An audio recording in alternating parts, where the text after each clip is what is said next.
Então vamos lá, gente, continuando. Eu estava falando sobre o NNT de aspirina na prevenção primária. A aspirina já caiu na prevenção primária, a gente não faz, inclusive, em pacientes de alto risco, né, de mais alto risco, que são diabéticos, pacientes idosos. Mas em pacientes de baixo risco, como a gente às vezes vê com frequência, você tem que tratar 250 para prevenir um evento. E com 166 pacientes tratados, você já encontra uma complicação, ou seja, além de ver o NNT, é importante, numa terapia que pode levar a risco de complicação, calcular o NNH, que pode praticamente inviabilizar o uso de determinada terapia. Então, não tem sentido aqui a gente pensar em fazer. Tem que ter, às vezes, muito cuidado. Então, existem diferenças e diferenças. E se você, por exemplo, fizer um estudo com antibiótico versus placebo em pneumonia grave, com certeza o NNT vai ser próximo a 1, tá? Não vai precisar de um N muito grande. E, obviamente, seria até antiético hoje fazer um estudo como esse, tá? Mas eu peguei uma coisa realmente muito óbvia. Mas em doença crônica, em medicina cardiovascular e em outras doenças crônicas, o NNT acaba sendo maior até para desfechos que não são de mortalidade.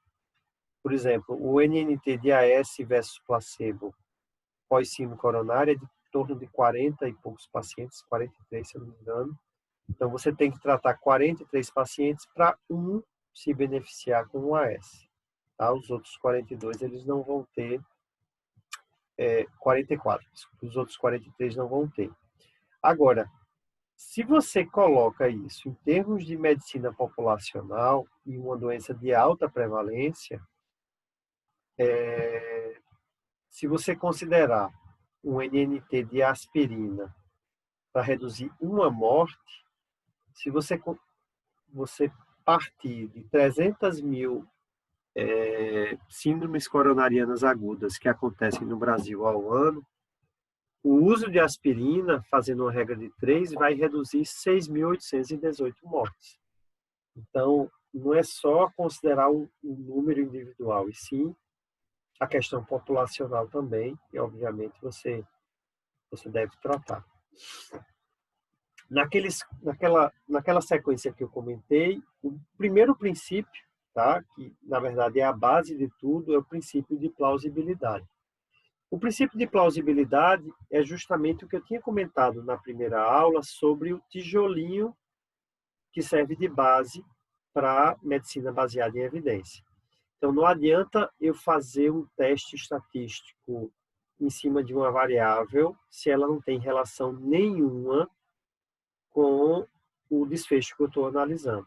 Tá? E o exemplo clássico que aconteceu nessa publicação desse jornal de epidemiologia, eles procuraram correlacionar o CID de acometimento da doença de acordo com o signo do zodíaco. Então, pessoas, por exemplo, que eram do signo de Aquários tiveram com P de 0,0071 mais angina do peito, tá? De que quem não era do signo de Aquário.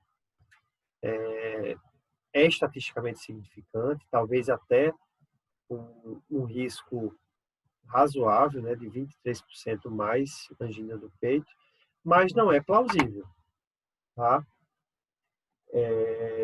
Sem essa plausibilidade, tá? E muitas vezes na análise de subgrupo a gente encontra muita falta de plausibilidade e as pessoas querem já levar em consideração isso na conclusão.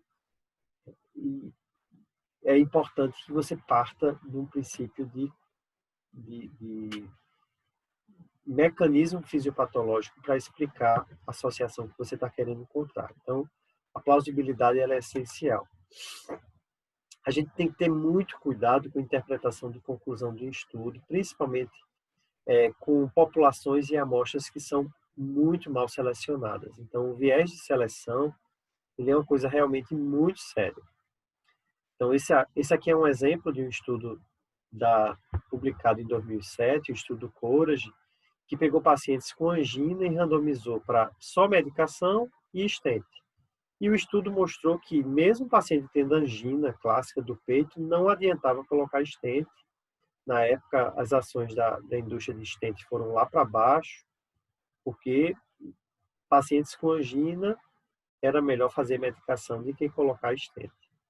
Só que quando você vai ver os critérios de seleção, dos 35 mil pacientes que foram inicialmente avaliados, 33 mil foram excluídos, tá? 97%. Desses 6.554 por questões logísticas, não se adaptarem ao estudo, 1.071 por falha terapêutica. Então, veja, o estudo é para justamente ver a possibilidade de você tratar com medicação e o paciente ficar bem. Só que ele já partiu da premissa de que os pacientes eram bem aderentes à terapia. E a gente sabe que no mundo real não é bem isso, tá? Essa exclusão aqui, ela foi muito grande. E questões logísticas, elas devem ser levadas em consideração, obviamente, quando você está no mundo real. Outro efeito que é bastante comum, que leva a falso resultado, é esse efeito Hawthorne, que é a tendência dos indivíduos a mudarem de comportamento porque estão sendo alvo de um interesse e atenção especial. Tá? Então, por exemplo, se você faz um estudo avaliando se a atividade física reduz evento cardiovascular, e aí num grupo você coloca para fazer pouca atividade física e no outro grupo muita atividade física. Mesmo no grupo com pouca atividade física, como eles estão sendo submetidos a uma atenção, eles vão tentar, mesmo sem aumentar a atividade física, através de outras maneiras, ter uma atividade mais saudável, uma vida mais saudável, tá? Melhorando esse comportamento.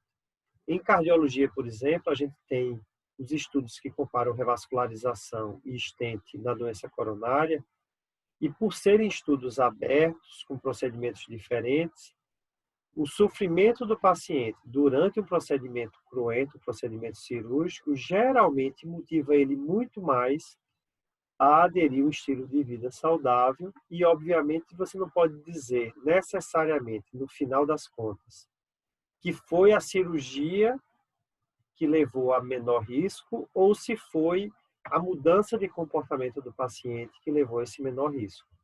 Tá? Então, o efeito Hawthorne, ele acontece no grupo como um todo, e, em particular, ele pode acontecer nos estudos abertos, quando o paciente sabe que grupo que ele está participando, ele pode acontecer mais em um grupo do que em outro.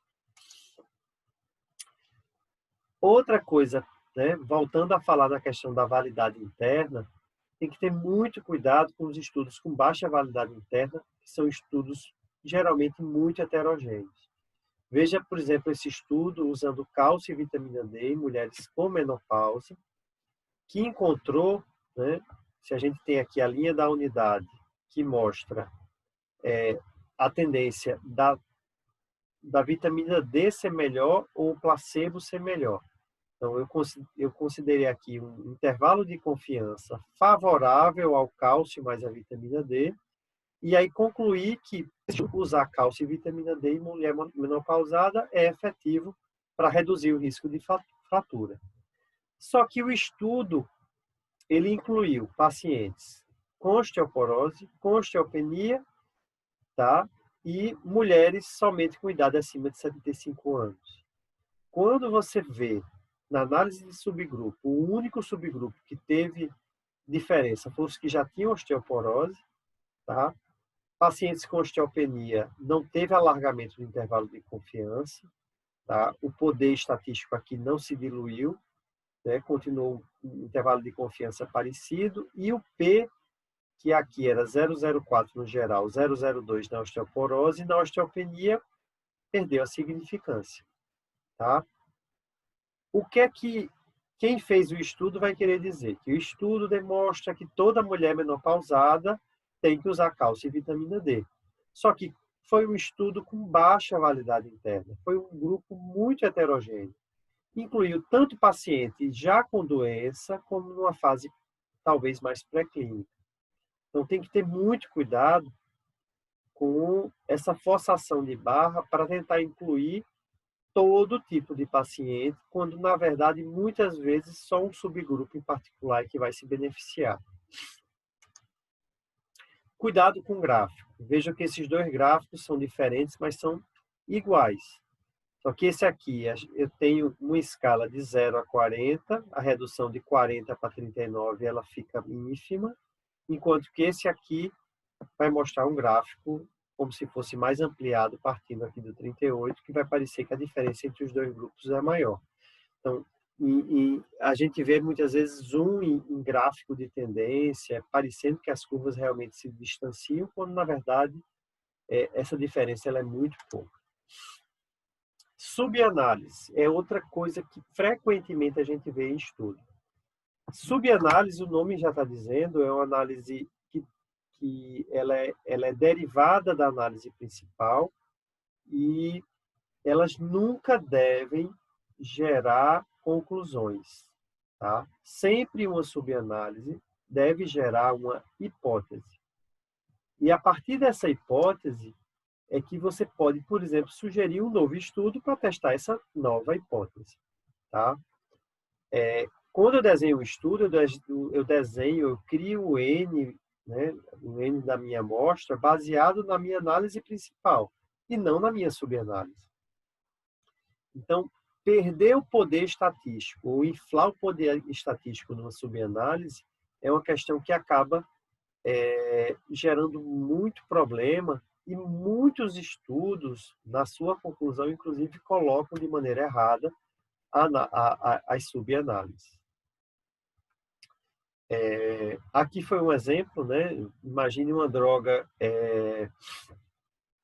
que a droga A ela não é superior à droga B em diabéticos, uma vez que o P não foi significante, mas quando você considera a subanálise em diabético, veja o intervalo de confiança, como ele é bem maior do que quando você considerou o grupo geral. Então, isso quer dizer o quê? Que o subgrupo diabético, ele realmente não vai ter diferença estatística, né? Dessa droga A ser melhor do que a droga B. Não. Simplesmente pelo intervalo de confiança grande, provavelmente o poder da amostra, da subamostra de diabético, ele não é suficiente para dizer nem que o diabético se beneficia da droga A em relação à droga B, nem o contrário, tá? A gente costuma achar que o resultado de um estudo diz que ou a droga, né, o que está sendo analisado é melhor ou que é pior, mas a gente teria uma terceira maneira de expressar, quando a minha subamostra aqui, no caso, ela não é suficiente para dizer nem que é melhor, nem que é pior, tá? E geralmente você vê bem isso nesses gráficos de distribuição de intervalo de confiança. Então, no geral, eu tive uma diferença significativa da droga A ser melhor do que a droga B.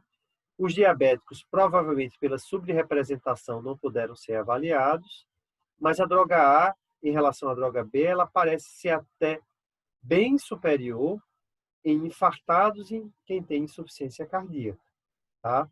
Veja que o intervalo de confiança, inclusive nesse subgrupo, ele ficou mais estreito, mais próximo da verdade. Quanto mais largo, mais distante da verdade eu fico. Então, a gente tem que ter uma noção nos gráficos de análise subgrupo em relação a essa questão do tamanho do intervalo de confiança.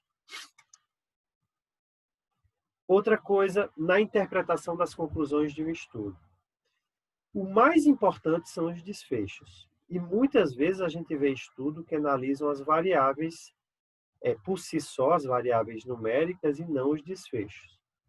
Então, aqui, por exemplo, eu tenho o impacto do risco cardiovascular em pessoas que têm HDL baixo, tá? Ele é maior do que em pacientes que têm LDL alto. Então, criou-se a hipótese que o objetivo seria aumentar o HDL. Então, se você analisar aqui as terapias que aumentam o HDL, né? Perda de peso, abandono de fumo, atividade física, uso do álcool, ômega 3, estrogênio, niacina, estatina, fibrato, Veja que a niacina aumenta 40% o HDL, tá? Mais até do que a atividade física, que é o que a gente mais preconiza para aumentar o HDL. E aí, na década de 80, década de 90, todo mundo prescrevia niacina para aumentar o HDL. O que é que essa revisão sistemática de 2009 mostrou? Com 108 ensaios clínicos, que o uso de qualquer terapia farmacológica, em especial a niacina, a nicotinamida, não reduziu nem mortalidade geral, nem coronariana, nem eventos coronarianos. Então, veja que uma coisa é eu mostrar numericamente a melhora de uma variável, que aqui no caso seria o HDL, mas poderia ser a pressão arterial, poderia ser qualquer outro peso do paciente, a glicemia, tá? Como aconteceu com muitos antidiabéticos que reduziram a glicose, mas não reduziram o risco cardiovascular, tá? E o evento duro em si, né? O desfecho. Então, eu tenho que ter, dentro da plausibilidade, a alteração da variável, mas, obviamente, eu tenho que ter que a droga realmente, que o tratamento realmente é efetivo em reduzir esse desfecho. Tereza está perguntando aqui, na subanálise é o P interação. Na verdade, quando a gente faz uma subanálise, a gente acaba analisando esse P aqui, que corresponde à interação, né? Naquela relação que a gente estabeleceu, que pode ser desde uma variável de confusão até sofrer uma interação, quando principalmente você tem na subanálise fatores que são associados ao risco do desfecho em si, quando você está analisando, mas realmente acaba sendo a verdadeira interação quando você analisa nesse contexto. Em medicina baseada em evidência, os melhores estudos são estudos de intenção de tratar, tá? O estudo de intenção de tratar, ele é importante porque ele estabelece a meta do que eu devo fazer quando estou diante do paciente. Mesmo que eu tome uma decisão diferente depois, o importante é a decisão que eu vou tomar ali naquela hora. Então, lembram daquele estudo que eu comentei, né, do estudo Courage, que tratou com angioplastia e tratamento clínico. Houve crossover, ou seja, pacientes que foram para tratamento clínico, por terem angina refratária acabaram colocando o stent. Se esse crossover for muito grande, a gente pode questionar o estudo. Mas se não for, o mais importante do estudo é a minha intenção de tratar, ou seja, a decisão que eu vou tomar inicial de fazer stent ou fazer tratamento clínico com medicação é o que vai importar, tá? Obviamente, como eu disse, se eu mudar muito de ideia depois, eu posso rever essa terapia. Mas o estudo, idealmente, ele deve ser intenção de tratar.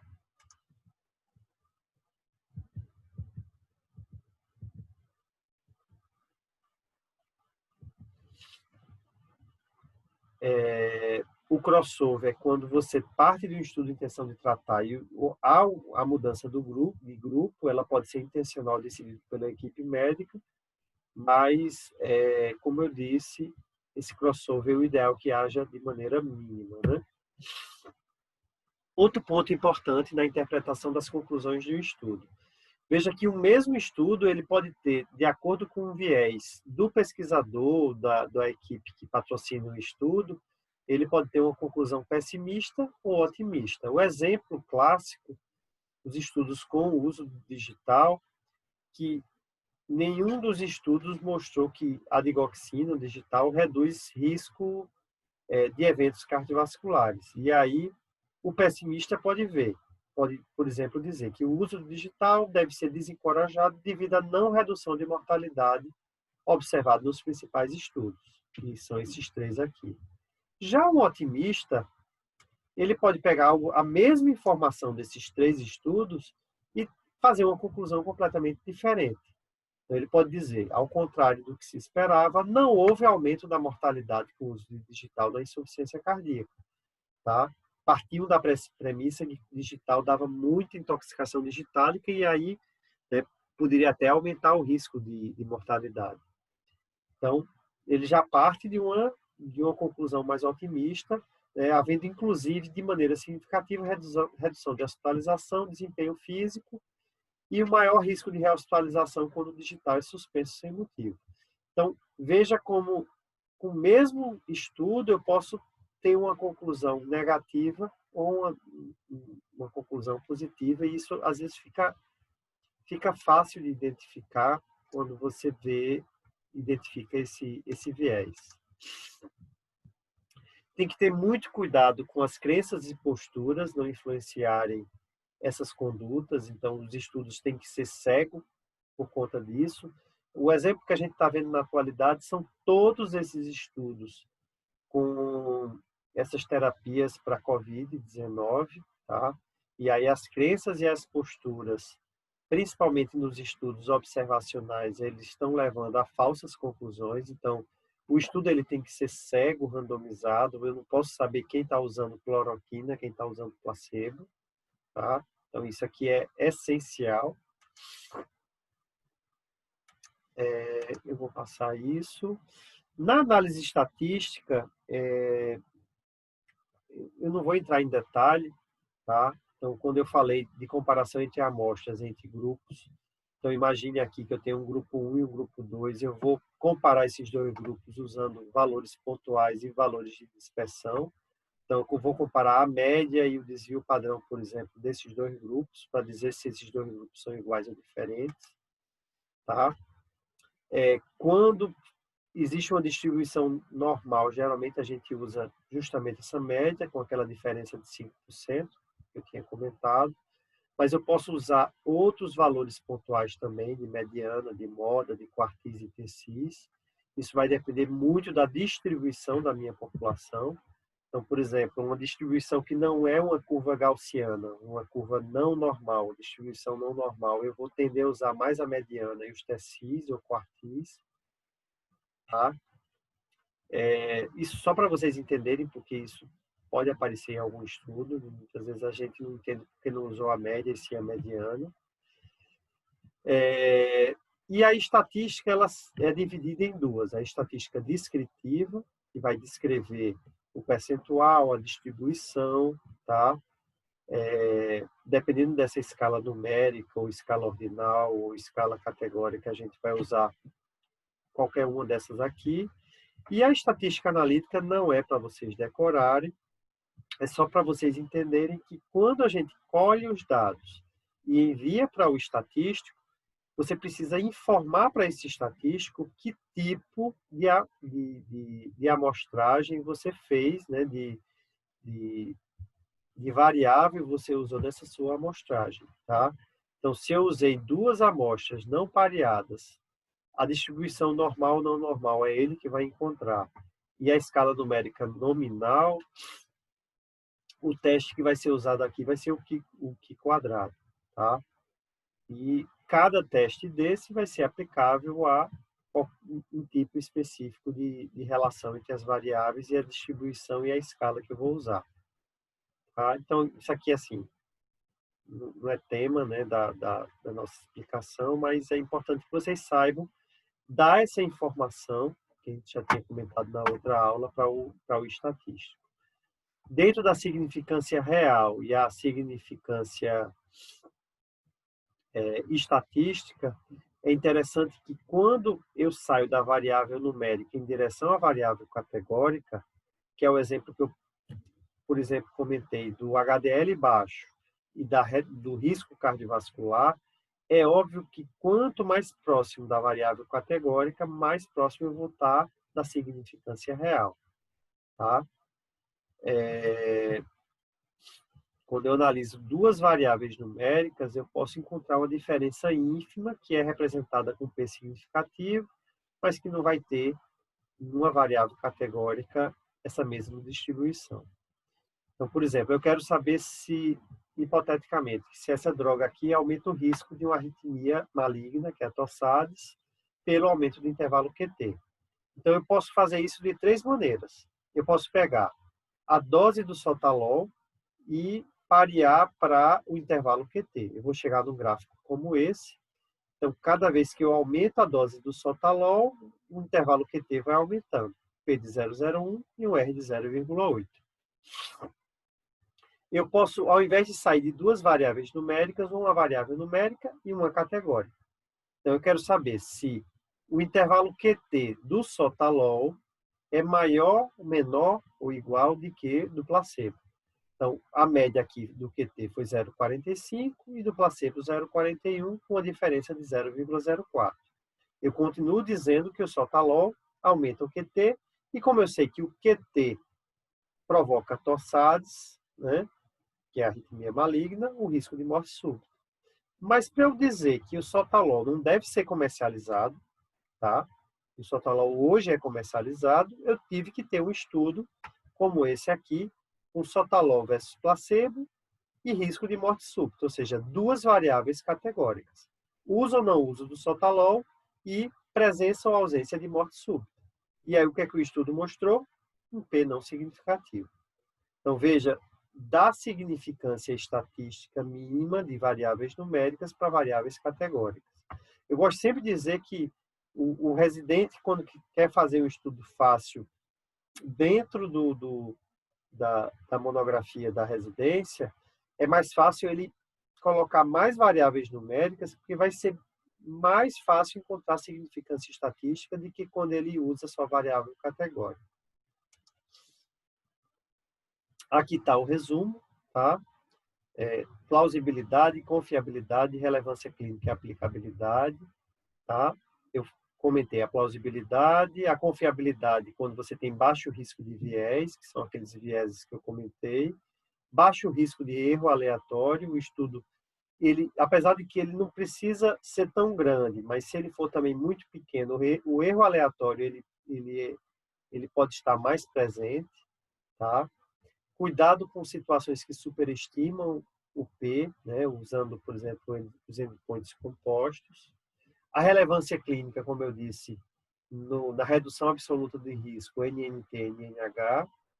E, por fim, a aplicabilidade do estudo através da análise da validação externa, seja pelos critérios de inclusão, exclusão, da própria amostragem que você fez e das características basais, e pelo encontro de resultado homogêneo em subgrupos e com pouco risco de contaminação. Para concluir, né, esse nosso curso, eu diria que a gente não basta ter só ter acesso, ler, aceitar tudo que o meio científico empurra para a gente, né, vincula como verdade. Esse verdadeiro conhecimento, ele vem sempre da crítica, da não aceitação de fatos, que são muitas vezes montados em bases que não sejam sólidas.